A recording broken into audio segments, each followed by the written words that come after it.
Qu'y a-t-il de plus noble que de travailler toute sa vie, de construire un patrimoine et de le transmettre à ses enfants? Mais en terre d'épave, c'est compliqué parce que les droits de succession sont très élevés, parmi les plus élevés au monde, dans le top 5 des taxes sur les héritages les plus élevés au monde. Mais ça ne suffit pas. La France, membre fondateur et membre permanent de l'Union soviétique européenne, a décidé de frapper plus fort parce que les caisses sont vides. L'impôt sur les grandes successions. Je n'ai pas dit impôt sur les successions, qui existe déjà et qui est très élevé. Je vous parle d'un nouvel impôt exceptionnel. L'impôt sur les grandes successions. On va voir ce que c'est, on va voir comment il pourrait être mis en application et on va voir surtout comment l'éviter. Alors, ils ont essayé de l'introduire dans le cadre du budget 2026. Il faut savoir qu'il va y avoir dans les années à venir énormément d'argent à se faire parce qu'il va y avoir un transfert de richesse très important puisque les enfants du baby-boom vont mourir. Et ils sont très riches puisqu'ils se sont gavés durant les 30 glorieuses. Dans les 15 prochaines années, la disparition progressive de la génération du baby-boom va provoquer un transfert de patrimoine d'une ampleur inégalée en France, une manne potentielle pour l'État que certains entendent ne pas laisser passer. Des chiffres titanesques, c'est pour les gens qui sont nés entre 1946 et 1964, qui se sont enrichis en France. Et ça va déclencher donc un gigantesque transfert de richesse dans le monde entier. Et ils vont transférer à leurs enfants. Le problème, c'est qu'au passage, qui a envie de s'en mettre plein les poches? Eh bien, c'est l'épave. Un phénomène qualifié en France sous le nom de grande transmission par un récent rapport de l'hémisphère. Donc, ils ont bien compris qu'il y avait de l'argent à ponctionner sur cette autoroute, mettre un péage au moment du transfert de richesse. Mais il y en a déjà un, ce sont les taxes sur les successions qui sont déjà énormes. Mais ça ne suffit pas. Il faut aller plus loin, frapper plus fort, plus large, plus de taxes. Le racket fiscal continue. Rédigé par le sénateur socialiste Alexandre Ouizil, accompagné des 2 hauts fonctionnaires Théo, Iberaken, Boris, le rapport tape sur une hausse considérable du flux successoral. Le flux successoral. On sent vraiment, l'État ou la nation française n'est pas pour ses citoyens. Ils se disent, ils ont des détecteurs comme ça. Où est l'argent? Assurance vie, on taxe. Immobilier, on taxe. Qu'est-ce qui reste? Succession. Dans les 15 prochaines années, selon le calcul, celui-ci devrait atteindre plus de 9 000 milliards d'euros, en cumulé entre 2025 et 2040. Le tout avec un pic de 677 milliards d'euros cette année, soit environ 20% du PIB qui sera transmis en moyenne chaque année. Pour les auteurs ainsi, l'héritage peut représenter un filet de sécurité sociale, voire une bouée de sauvetage des parents pour leurs enfants. Ça, ils s'en foutent totalement. La grande transmission porte un caractère extrêmement inégalitaire. Alors, rappelons, l'inégalité à la française. Vous êtes les enfants du baby-boom, vous avez travaillé toute votre vie. Vous avez déjà été ponctionné très sévèrement par les impôts. Vous avez payé vos impôts sur le revenu. Ok. Ensuite, vous avez consommé. Vous avez payé la TVA. Ensuite, vous avez investi.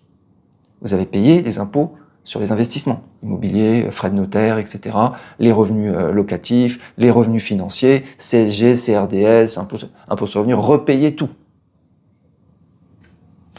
Et au moment de votre mort, il y a encore les impôts sur les successions. Et ajoutez à cela l'impôt sur les grandes successions. C'est jamais fini. Donc ça, c'est l'inégalité. L'inégalité, si vous travaillez toute votre vie pour donner à votre progéniture, c'est inégalitaire. Autant tout prendre, autant rebattre les cartes complètement. Donc, si nous ne faisons rien, la grande transmission risque de rétablir une société dans laquelle la fortune héritée surdétermine la position sociale des individus, une société dans laquelle le poids des dynasties patrimoniales, alors attention, dynastie patrimoniale, en France, Ça commence à partir de 100 000 euros de patrimoine. Si vous avez 100 000 euros de patrimoine à transmettre à vos enfants, vous êtes déjà dans une dynastie familiale. Si vous avez le frigidaire plein chaque jour de la semaine en France, si vous avez de quoi manger 2 ou 3 repas par jour, vous êtes déjà quelqu'un de très riche en France. Dans laquelle le poids des dynasties familiales l'emporte sur le résultat de l'effort et du travail. Incroyable.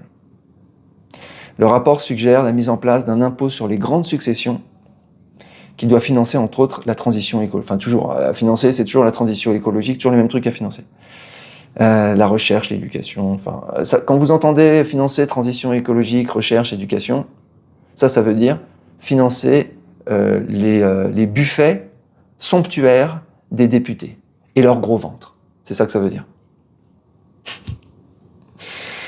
Donc l'impôt sur les grandes successions, ça gonflerait les recettes fiscales 5% à un peu plus de 9% du total des transmissions, qui représente 400 milliards d'euros de patrimoine chaque année. Ces rentrées passeraient ainsi à 20 milliards. Enfin bref, ça va être un racket complet.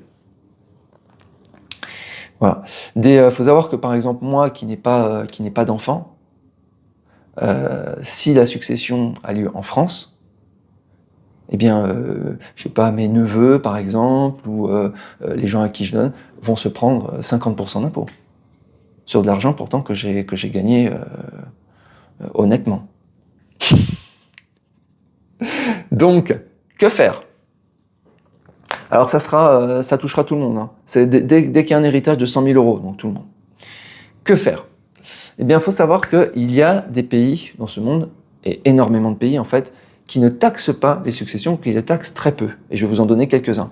En fait, bon, j'ai pas fait une liste exhaustive, mais en fait, ça correspond plus ou moins, enfin, c'est plus étendu que la liste des pays à 0%. Quand je vous avais donné la liste des pays à 0%, que je remettrai d'ailleurs en description, les pays qui ne taxent pas les revenus classiques quels qu'ils soient, bah, tous ces pays-là ne taxent pas non plus les successions. Mais il y a plein d'autres pays qui ne sont pas des paradis fiscaux et qui ne taxent pas les successions. Alors je vous en donne quelques-uns. On va retrouver, en Amérique latine, on va retrouver toujours les mêmes pays, hein, Panama, Costa Rica, Paraguay, Uruguay, okay, 0%. Donc là, il faut voir en détail les modalités, mais grosso modo, il faut que vous et que vos héritiers, vos futurs héritiers, soient résidents fiscaux de ces pays. Il faut que les deux. Hein. S'il y en a que un, machin, ça va être le bordel. Donc, faut partir, quitter la France, comme d'habitude. De toute façon, c'est la seule niche fiscale qui existe aujourd'hui. En Asie du Sud-Est, alors là, accrochez-vous, il y a plein de pays. Donc on va retrouver des pays qui sont à fiscalité territoriale, typiquement Singapour, Malaisie, Thaïlande. Alors Thaïlande, j'en parle à peu près, après. Donc on va retrouver Singapour, Malaisie, qui taxent à 0% les successions. Et on a des pays comme le Cambodge, le Laos, le Myanmar. Donc il y a plein d'autres pays qui ne sont pas du tout des paradis fiscaux et qui ne taxent pas les successions. Ce qui montre que c'est possible. La Thaïlande, elle taxe les successions. Même si pour les autres revenus, c'est fiscalité territoriale, elle taxe les successions, mais la taxe, elle est toute petite. C'est entre 5 et 10%. Voilà. Ça n'existe pas. Il y a des pays qui sont comme la France et qui taxent les successions de façon hallucinante. On va retrouver la Belgique, on va retrouver le Royaume-Uni, on va retrouver le Japon, qui peuvent taxer la moitié en fait de ce qui est transmis. Donc voilà. Donc c'est énorme quand même parce que si vous voulez transmettre, je veux dire, c'est même ceux qui savent même pas à qui transmettre. C'est-à-dire ils ont pas d'enfants, rien du tout, ils connaissent pas. Est-ce qu'ils ont envie de renvoyer cet argent à l'EPA française pour financer quoi? Pour financer encore une fois la dette publique, le déficit et compagnie. J'ai pas envie, j'ai pas envie de renvoyer mon argent à la France quand même. Mais si je fais rien, c'est ce qui va se passer. Donc il y a plein de pays possibles, donc renseignez-vous, c'est pas si compliqué. Voilà les amis, écoutez, dites-moi ce que vous en pensez. Ils ont essayé de faire passer cette loi dans le cadre du budget 2026, c'est pas passé, mais je vous le mentionne quand même parce que ça va revenir. Ça va revenir ils vont réessayer l'année prochaine, etc. C'est comme la taxe sur la nationalité, vous avez vu, ça revient, à la fin peut-être ça va passer. C'est comme là où est l'argent, c'est là où ils veulent ponctionner. Donc assurance vie, immobilier et là il y a énormément d'argent à prendre. Ce sont les successions. Voilà les amis, bah écoutez, faites vos bagages, vous savez ce qu'il vous reste à faire, je vous souhaite une très bonne journée et je vous dis à bientôt. Ciao.